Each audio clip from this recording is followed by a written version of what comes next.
Shalom, shalom, shalom à tous et bienvenue à notre enseignement du jour. Je bénis le Seigneur pour vos vies. Je bénis le Seigneur pour la vie de notre leader, la prophétesse Sylvie Bécalé. Je bénis le Seigneur de ça pour tous ceux-là qui vont écouter cet enseignement. Alors, si l'Éternel ne bâtit la maison, c'est qu'il la bâtisse, travaille en vain. Si l'Éternel ne garde la vie, c'est qu'il la garde, veille en vain. C'est pourquoi, nous allons commencer à recommander ces moments au Seigneur afin que par son Esprit Saint, il prenne le contrôle. Père, nous te bénissons pour ces moments. Merci parce que tu es déjà au contrôle de ces moments. Merci parce que tu as déjà fait. Merci parce que par cet enseignement, tu vas encore impacter nos vies.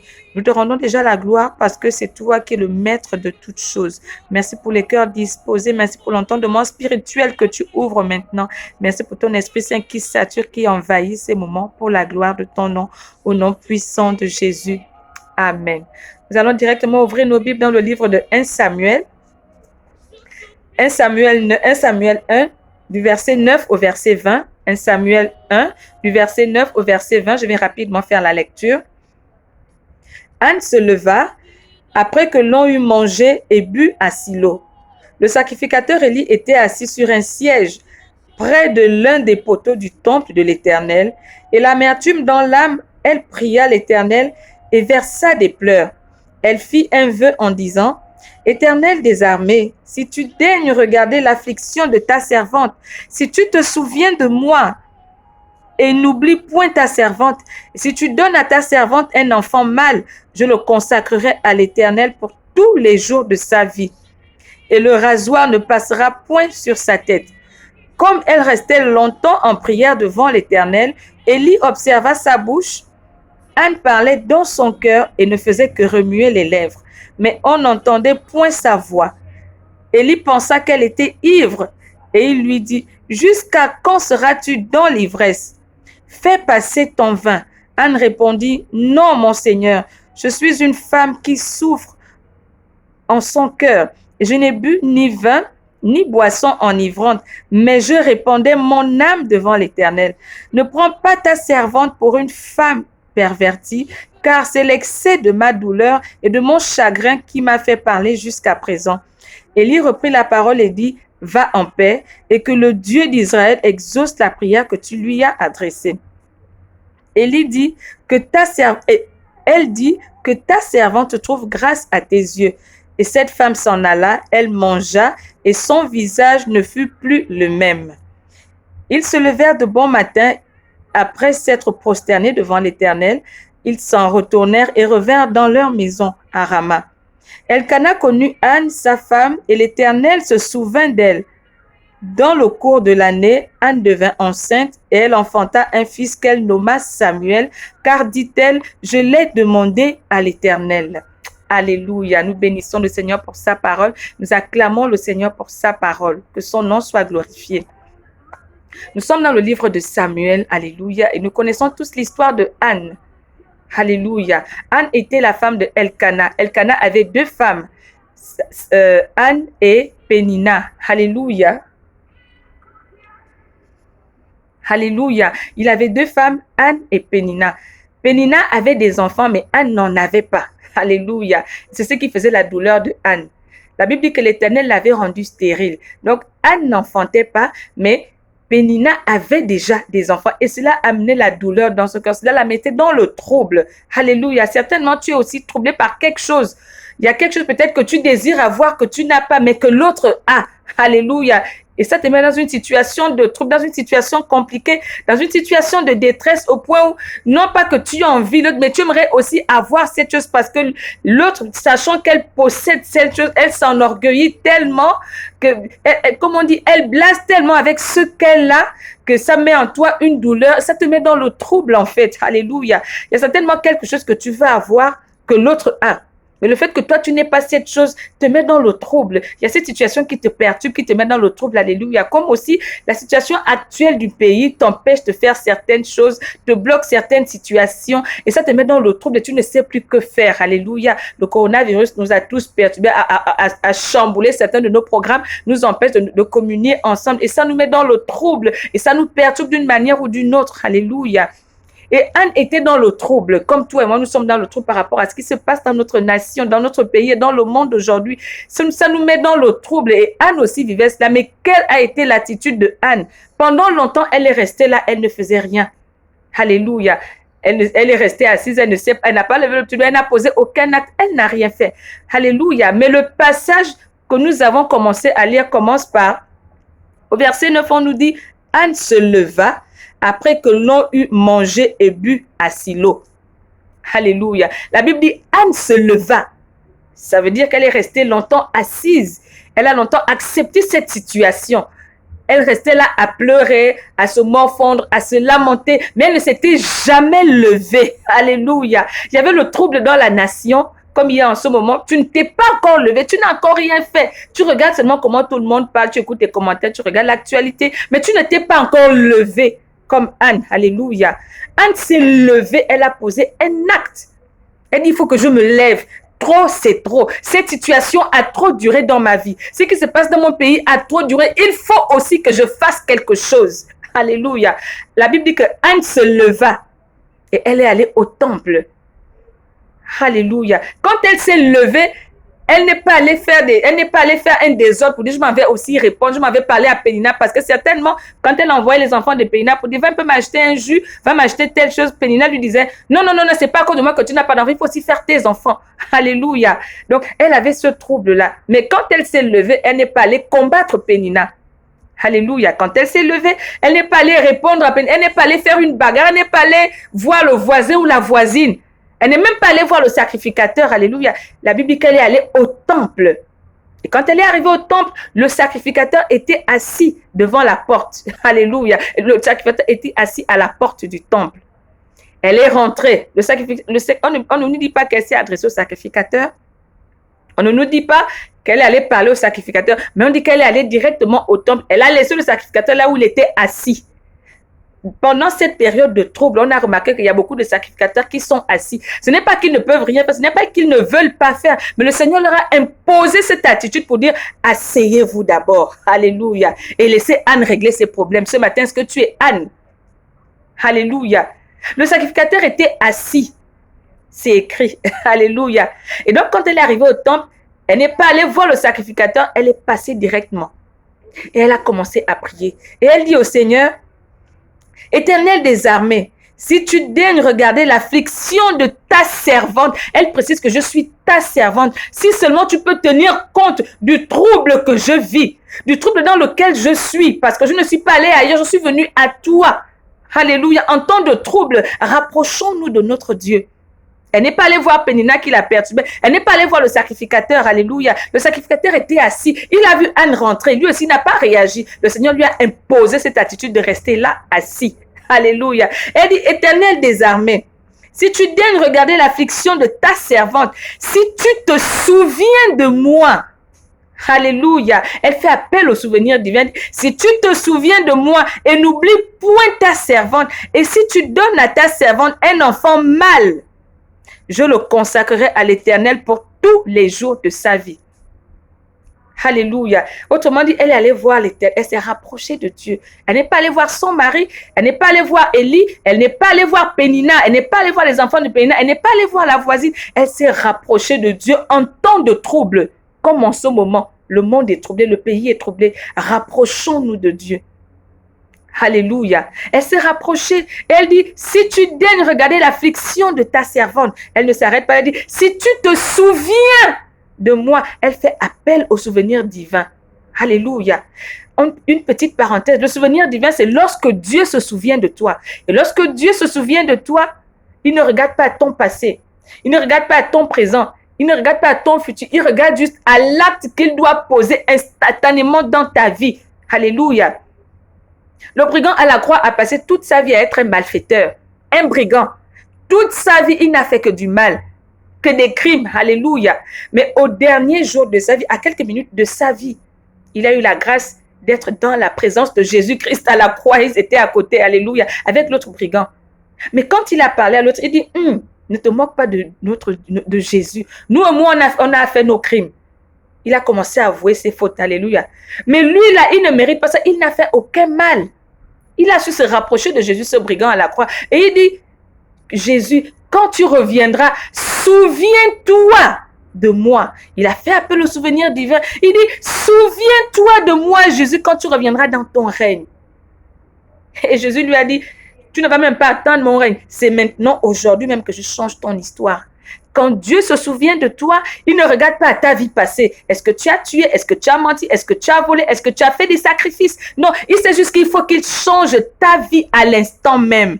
Alléluia. Et Anne s'est rapprochée de l'Éternel. Elle lui a dit, non seulement si tu daignes regarder à mon affliction, à ma douleur qui est forte, au trouble que je vis.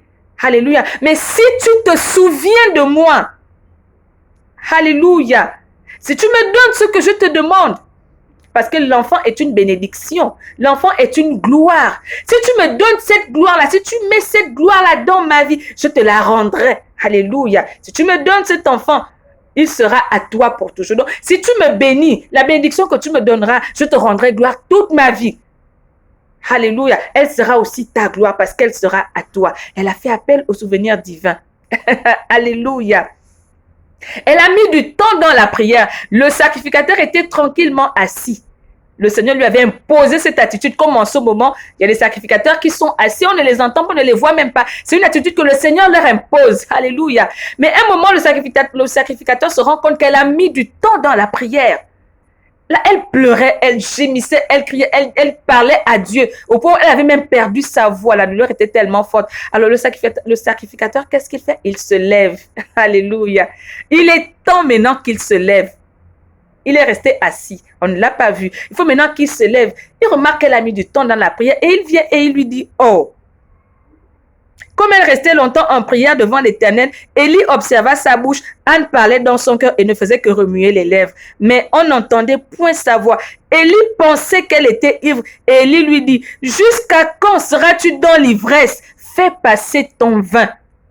Alléluia. Jusqu'à quand seras-tu dans l'ivresse? Fais passer ton vin. Alléluia. Alléluia. Imagine un peu, tu es dans la douleur, tu te lamentes, tu es dans une période de trouble, tu te rapproches de la présence de Dieu et le sacrificateur vient, au lieu de te soutenir, il vient te traiter de femme ivre. De toi à moi. Tu vas dire, mais non, et pourtant elle connaît ma situation, et pourtant mon pasteur connaît ma situation. Comment elle peut venir me traiter de femme ivre? Non, je sors de cette église, je pars de cette église, je ne peux pas accepter ça. C'est l'attitude d'aujourd'hui. Alléluia. Mais non, elle était focus sur ce qu'elle demandait à son Dieu. Donc rien ne pouvait la détruire. Non seulement elle était dans une période de trouble, mais même la dernière épreuve avant la bénédiction ne pouvait pas la distraire. Elle est restée concentrée, elle est restée dans la présence. Elle a pris la peine de répondre. Elle a dit non. Ce n'est pas que j'ai bu, la douleur est tellement forte, le trouble me dépasse qu'il faut que je parle à Dieu. Même si je ne peux plus parler, mais je fais ma prière silencieuse. Elle dit qu'elle parlait au-dedans d'elle. Quand tu ne peux plus parler, parle au-dedans de toi, c'est une prière silencieuse. Elle dit, je faisais la prière silencieuse parce que même les mots ne peuvent plus sortir. Le trouble est fort, nous sommes en période de trouble dans notre nation. Je n'ai plus la force de parler. Il faut que je fasse des prières silencieuses. Que je parle à Dieu, l'affliction est forte, la douleur est forte. Alléluia. Mais qu'est-ce que le sacrificateur fait? Il vient simplement pour sceller la prière. Il est resté assis pendant longtemps. Mais quand il se lève, il balance une dernière épreuve pour dire, bon, est-ce que quand on lui donnera cette gloire, elle ne va pas s'enorgueillir? Quelle sera son attitude? Il vient la tester, il dit, toi tu as encore bu, tu as bu. Alléluia. Mais elle est restée au calme, tranquille, zen. Elle a dit non, c'est la douleur. Et je prie dans le cœur. Je suis connectée en ce moment, je suis en train de parler cœur à cœur avec mon Dieu. Cœur à cœur dans le temple. Alléluia. Et le sacrificateur lui dit, ok. Élie reprit la parole et dit, va en paix et que le Dieu d'Israël exauce la prière que tu lui as adressée. Alléluia. Le sacrificateur s'est levé simplement pour venir sceller ces moments, pour venir sceller la prière. Il dit, va en paix et que ta prière soit exaucée. Autrement dit, tout est déjà accompli. Alléluia. Souvent, on n'a pas besoin du sacrificateur au début, mais on a besoin de lui à la fin, juste pour venir sceller ta prière. Alléluia. Et il est venu, il dit, va en paix. Tu as déjà prié, ta prière est exaucée. Va en paix. Et elle s'est levée. Et la Bible dit que quand elle est partie, alléluia. Alléluia. Dit que ta servante trouve grâce à tes yeux. Elle commence déjà par des actions de grâce. La prière a été scellée par le sacrificateur, par son leader. Elle commence à rendre des actions de grâce. Alléluia. Que ta servante trouve grâce à tes yeux. Et la Bible dit que cette femme s'en alla, elle mangea et son visage ne fut plus le même. Et son visage ne fut plus le même. Alléluia. Mais la Bible continue en disant, Elkana connut sa femme et l'Éternel se souvint de Anne. Alléluia. Elkana connut sa femme, Anne, et l'Éternel se souvint d'elle. Elle qui avait dit, si tu te souviens de ta servante, si tu me donnes cette gloire, je te la rendrai. Alléluia. Mais à la fin, après que sa prière soit scellée par le sacrificateur, alléluia. Oh, je bénis le Seigneur pour la vie de notre prophétesse, pour notre sacrificateur, la prophétesse Sylvie Bécalé. Alléluia. Dès qu'elle a fini de sceller la prière, elle a rendu grâce. Il dit que ta servante trouve grâce à tes yeux.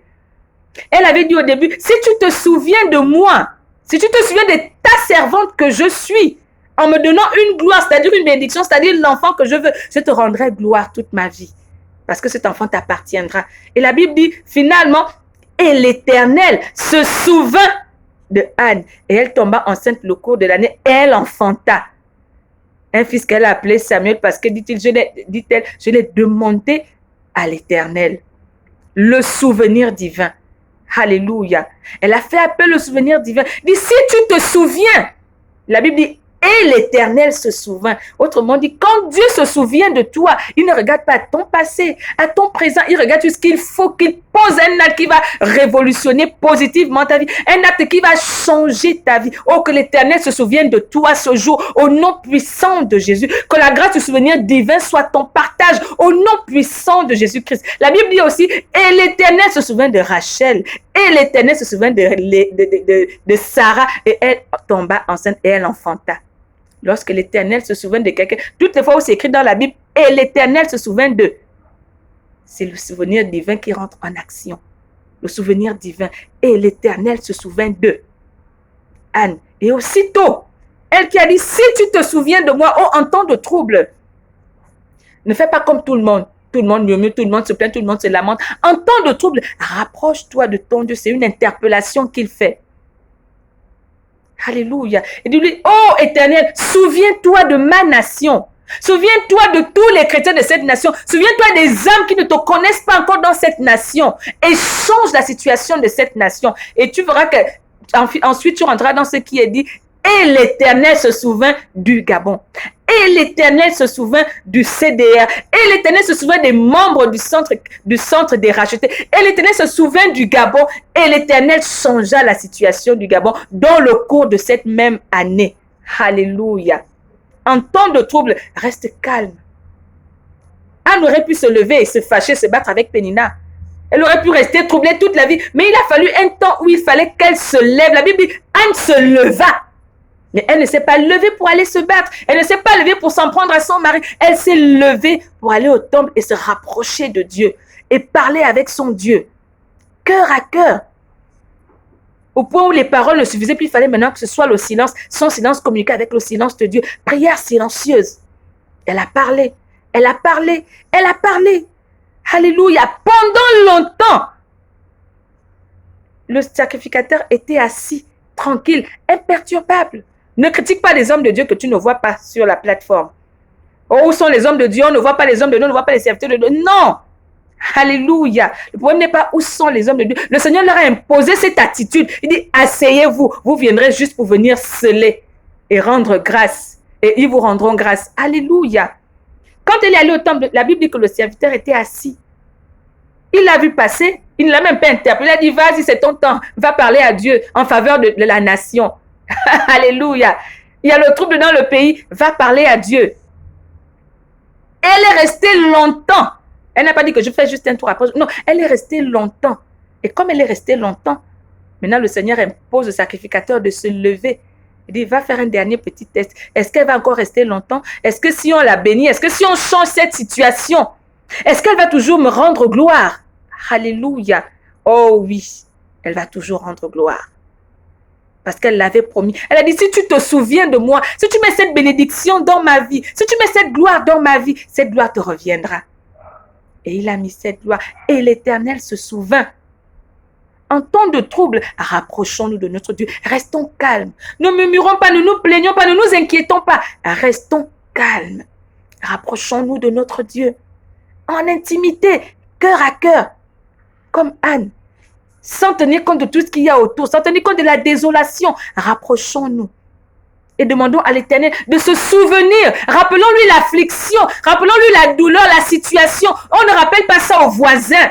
Mais rappelons cela à l'Éternel. Seigneur, est-ce que tu vois l'affliction dans laquelle se trouve ton peuple? Alléluia. Seigneur, regarde tes serviteurs, tes servantes. Est-ce que tu vois comment ils sont dans le trouble? Seigneur, si tu changes la situation de notre nation, si tu te souviens de notre nation, oh, notre nation va te glorifier. Notre nation va te célébrer. Notre nation va t'élever. Et la Bible dit, et l'Éternel se souvint. Il n'a plus regardé au passé du Gabon, au péché du monde. Il a dit, quand il s'agit de souvenirs divins, il faut juste que je change la situation. Je ne regarde pas au passé, au présent, au futur. Il faut juste qu'à l'instant T, j'ajuste et que je change cette situation. Alléluia. Que le souvenir divin soit ton partage cet instant au nom puissant de Jésus-Christ de Nazareth. Que l'Éternel se souvienne de toi, qu'il se souvienne de la nation gabonaise, du peuple gabonais, des chrétiens du Gabon, des leaders, des sacrificateurs, des chrétiens, au nom puissant de Jésus-Christ de Nazareth. Alléluia. C'est ce message que le Seigneur m'a mis à cœur de partager avec vous. En ce temps de trouble, restons calmes et rapprochons-nous de Dieu. Et il nous donnera la conduite à tenir. Rappelons-lui la douleur que nous ressentons. Et faisons appel au souvenir de Dieu. Seigneur, souviens-toi des chrétiens de cette nation. Oh Père, si tu te souviens du Gabon, si tu mets une nouvelle gloire dans la nation, un nouveau réveil dans la nation, cette nation va te célébrer. Nous nous tiendrons toujours à la brèche pour te glorifier à cause de cette gloire que tu mettras, à cause du changement que tu mettras dans la nation pour la gloire de ton nom. Alléluia. Que notre Dieu vous bénisse, qu'il nous bénisse tous. Élève ta voix et bénis le Seigneur pour cet enseignement. Père, nous te bénissons pour ce moment. Merci pour ton enseignement qui nous a fait du bien. Nous te rendrons toute la gloire parce que c'est toi qui nous as parlé. C'est toi qui as parlé à nos cœurs, à nos vies et à notre nation. Que toute la gloire te revienne. Merci Saint-Esprit parce que tu étais là, tu es là et tu seras toujours là pour de tels moments pour nous aider à faire la volonté de notre Dieu. Merci pour les vies impactées au nom puissant de Jésus-Christ de Nazareth. Alléluia. Peut-être que tu ne sais pas comment te rapprocher de Dieu. Peut-être que tu ne sais même pas quoi lui dire. Alléluia. Mais tu vas élever ta voix et dire, Père, c'est toi qui mets en nous le vouloir et le faire. C'est toi qui mets en nous la capacité de faire. Je ne sais pas prier, je ne sais pas me rapprocher de toi. Moi-même, je suis troublée. Mets en moi le désir de me rapprocher de toi. La force de me rapprocher de toi. Alléluia. La force de me rapprocher de toi. La force de pouvoir, n'est-ce pas, être près de toi pendant ces moments de trouble. La force de rester calme. Impose-moi l'attitude qu'il faut. Élève ta voix et qu'il mette en toi la capacité. Oui, tu as le désir, tu as la volonté, mais il te manque la capacité de faire. Il te manque la volonté de faire. Et il te manque le désir, la force et le vouloir. Alléluia. Et qu'il mette en toi le vouloir et le faire. Qu'il mette en toi la capacité de pouvoir avoir l'attitude de Anne, de rapprocher de lui en temps de trouble. Alléluia. Élève ta voix et prie le Seigneur.